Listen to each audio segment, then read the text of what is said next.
Olá, meninas e meninos, sejam bem-vindos a mais uma aula de ensino religioso. Eu sou a professora Tatiane Lima. Essa aula é para o 7º ano do Fundamental 2 e nós vamos falar hoje sobre ética religiosa, certo? Nós estamos em um processo de sequência de conteúdo, mas eu vou trazer uma revisão da aula passada, certo? Com o conceito de ética religiosa, sendo um conjunto de princípios que guiam a conduta humana presente em todas as tradições. Ou seja, a ética religiosa é um conjunto de regras, pessoal, aceito por uma determinada tradição religiosa que vai dar o norte, a forma como aquelas pessoas daquela religião elas devem viver. E aí, como exemplo, eu trouxe a regra máxima do cristianismo: faça aos outros o que você gostaria que fizesse com você. Trouxe também o zakat, que é a caridade obrigatória, e a justiça, que são regras máximas do islamismo, muito importante.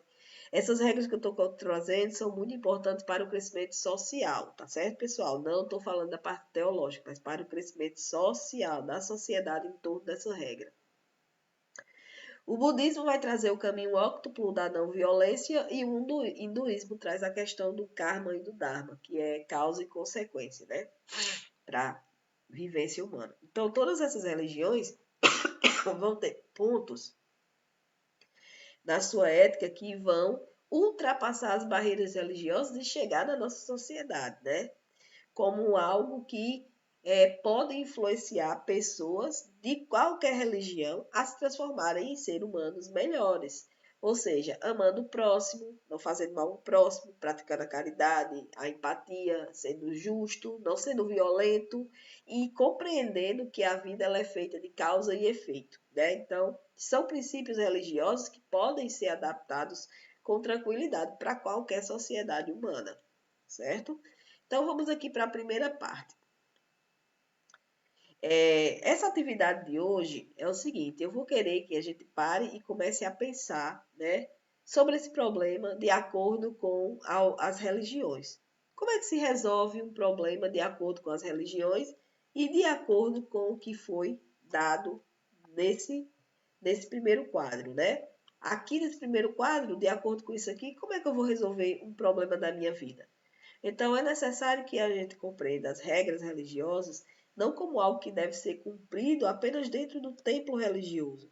Regras religiosas, elas muitas vezes devem ultrapassar os domínios dos templos e chegar nas nossas vidas, como para resolver problemas. Eu vou trazer o primeiro problema aqui para a gente entender, né? E aí a gente vai compreender como é que vai funcionar essa questão da regra religiosa na vida da gente, tá? Vamos aqui, eu vou trazer o primeiro problema. Deixa só eu ajustar aqui. Pronto. Trazer aqui o primeiro probleminha para a gente compreender. Vamos lá.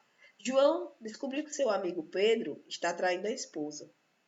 Pedro pede que João não comente com ninguém, mas a esposa de Pedro também é amiga próxima da família do João.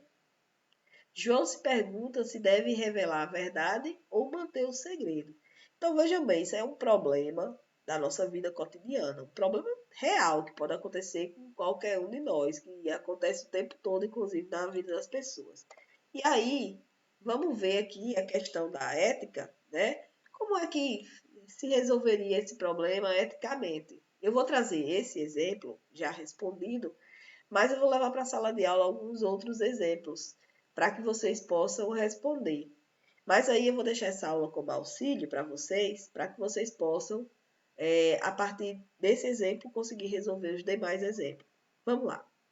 Então, o cristianismo temos a regra principal de ouro, que é não faça os outros o que você não gostaria que fizesse com você, certo? Então, nessa situação, pensando como cristão, pensando dessa maneira, a gente pode dizer que João deve contar a verdade à esposa de Pedro, pois se estivesse no lugar dela, gostaria de saber. Porque a base do cristianismo é a honestidade e o amor ao próximo, são os valores fundamentais, tá certo? O pecado deve ser exposto para que haja arrependimento. Isso aí é uma citação bíblica. Também temos uma outra saída que a gente poderia ter, que era o João conversar com o próprio Pedro, né? E tentar dar orientações para o Pedro. Também seria uma saída para o cristão. Vamos lá para o islamismo. O que é que um muçulmano faria, então, numa situação como essa?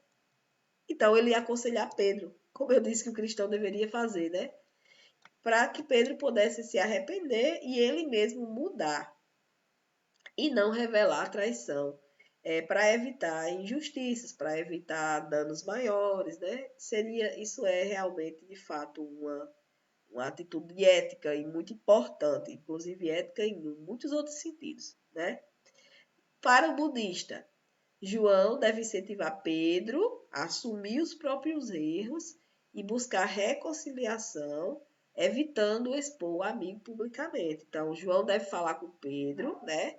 Para que ele assuma, não para que ele só se arrependa dos erros, mas para que ele assuma o erro dele para a esposa dele, evitando então que João seja exposto, né? E aí no hinduísmo, João deve agir conforme um dever de proteger a verdade e a justiça, mas considerar as consequências, né? João sabe que precisa falar sempre a verdade, mas ele tem que ponderar quais são as consequências disso, né? Vai que essa mulher é violenta, vai que acontece alguma coisa, vai. Então é preciso tudo ser ponderado, mas a verdade está em primeiro lugar. A mulher precisa saber. Então vejam bem, são várias formas diferentes de enxergar um problema, de resolver um problema com ética, e veja que cada religião tem uma forma diferente de poder ver essa ética. Inclusive, tem algumas religiões aí que dizem que fala com o João, mas não vai lá e fala com a esposa, deixa que João fala. Então, são momentos de ética que precisam ser regras que a gente precisa reconhecer dentro das religiões e entender por que fulana é dessa religião, ela age assim, e age assada, e age. Então as pessoas agem de acordo com sua ética religiosa, que não são iguais, porque as religiões são diferentes, tá certo? Espero que vocês tenham gostado dessa aula. Até a próxima. Um grande abraço e bons estudos para vocês.